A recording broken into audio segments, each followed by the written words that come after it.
This is the Pantheon, and this is our next artwork. It was paid for by Emperor Hadrian.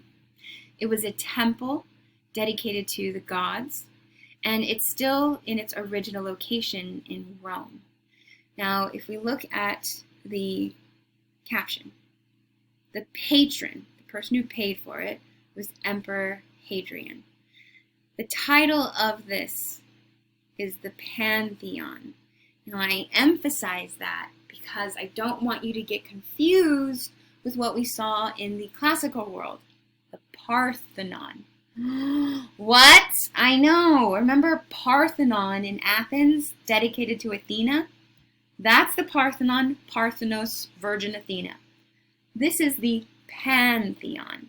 And to help you, I've given you why it's called the Pantheon. I've translated it. Pan means all, theos, gods. This temple was dedicated to all the main gods of the Roman Pantheon.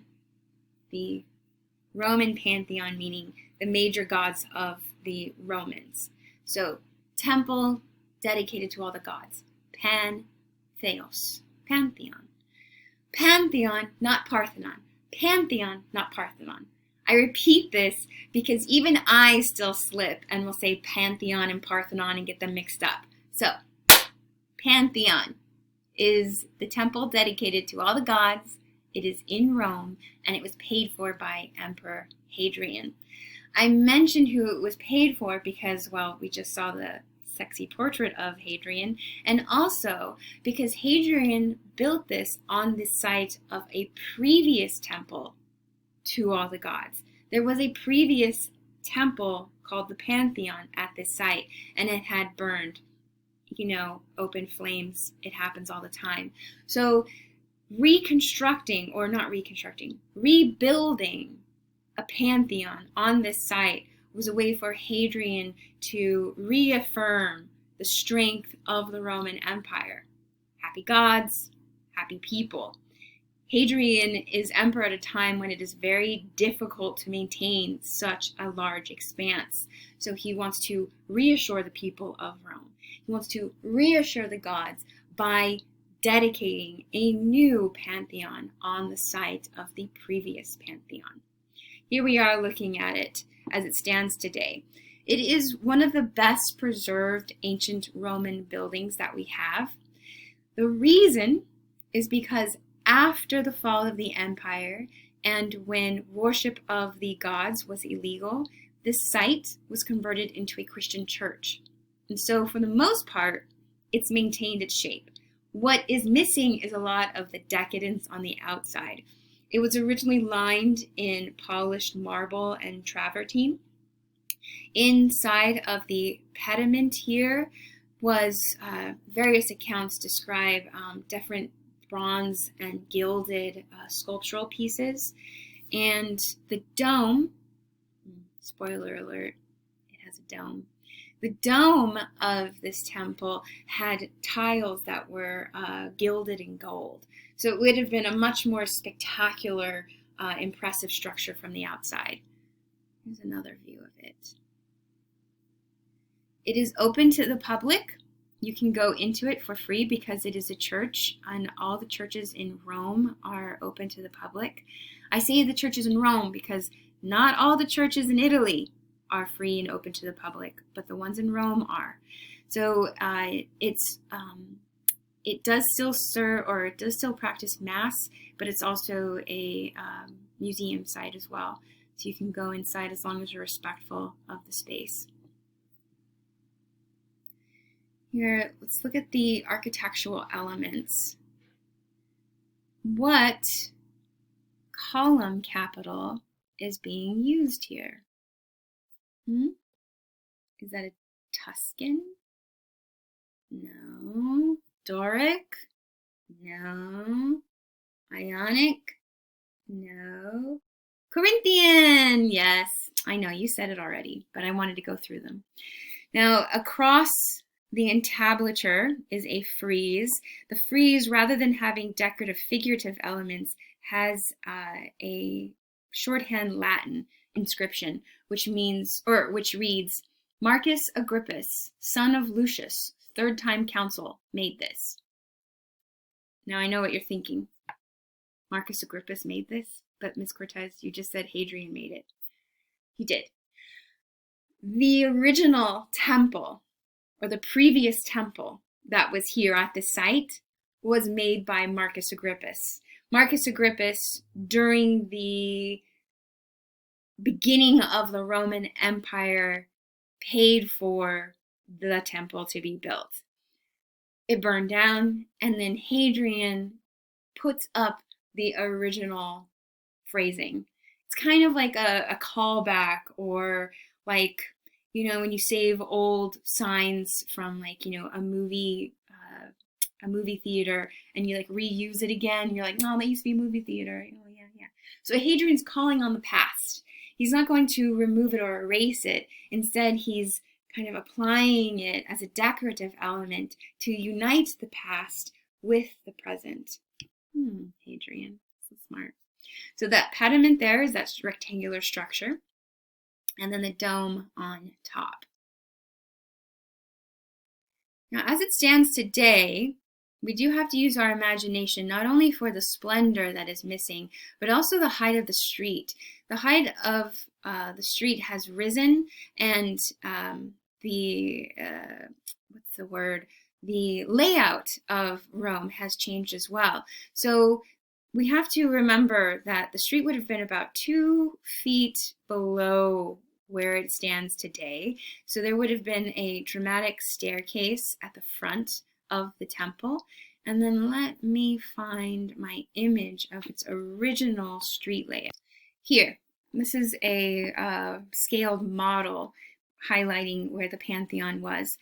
And you can see that similar to the Forum of Trajan, it had a gatehouse opening, a central courtyard, a colonnaded side aisles, and then where before with the Forum of Trajan we had the basilica, instead here we see the temple itself. So there is the grand frontal staircase, and then we would walk into the temple. And then here is how it stands today.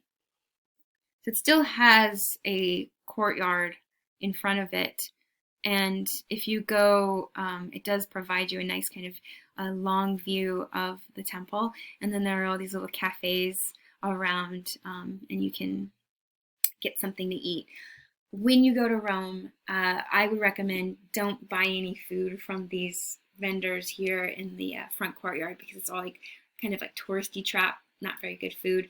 But go like just down this road right here. There is a really good pizza joint, and then you can like kind of peek your head out and look at the Pantheon.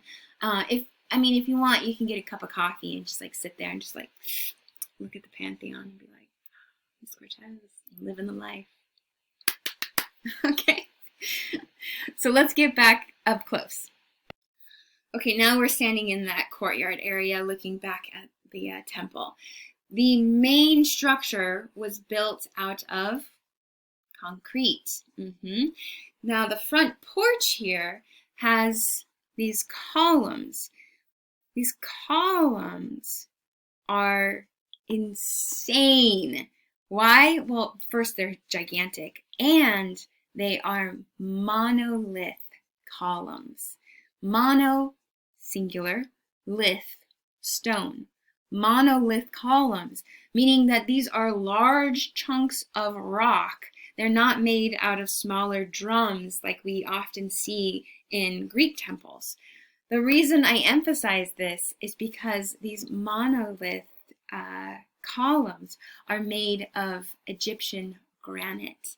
The front columns are made in this kind of gray, dusty granite, and then the interior columns are this soft pink granite. And these were brought from Egypt, carted all the way up here to the capital in Rome, and then erected to form the front porch of the temple. Why would that be significant? Why would that be an important element of this space?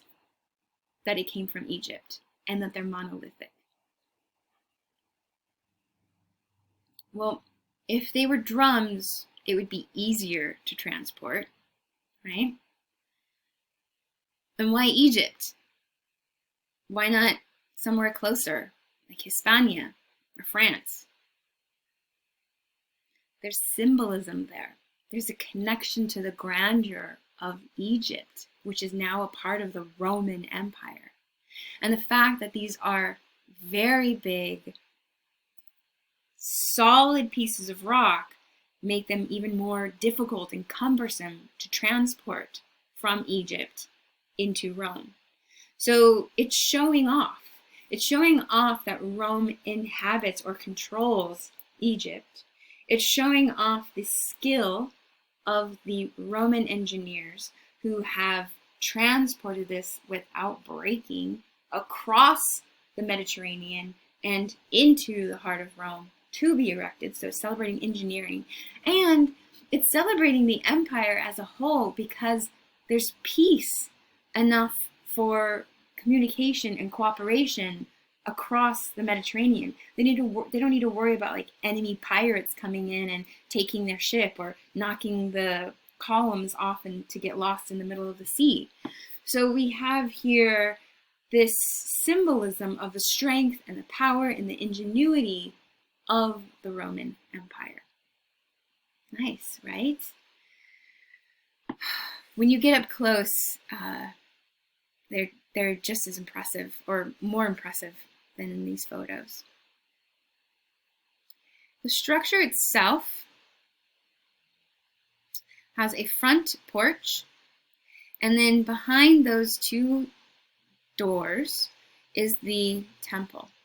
And the temple is a perfect circle with a 142-foot diameter. We could call this circular space a rotunda. Rotunda means round. And within the rotunda were these inset areas where statues of the main gods were placed. These insets are called niche. So we have niche, the circular space, the round space is called a rotunda, and then we were standing out here in the temple front. The insanity of engineering is in the numbers. It is 142 feet in diameter and 142 feet in height. So the structure has a dome over the top of this rotunda, and it is exactly as wide as it is tall. So theoretically, you could fit a 142-foot sphere in this space. This is significant because of the engineering and also the experience that we're going to have when we walk inside of the structure, which we'll do next.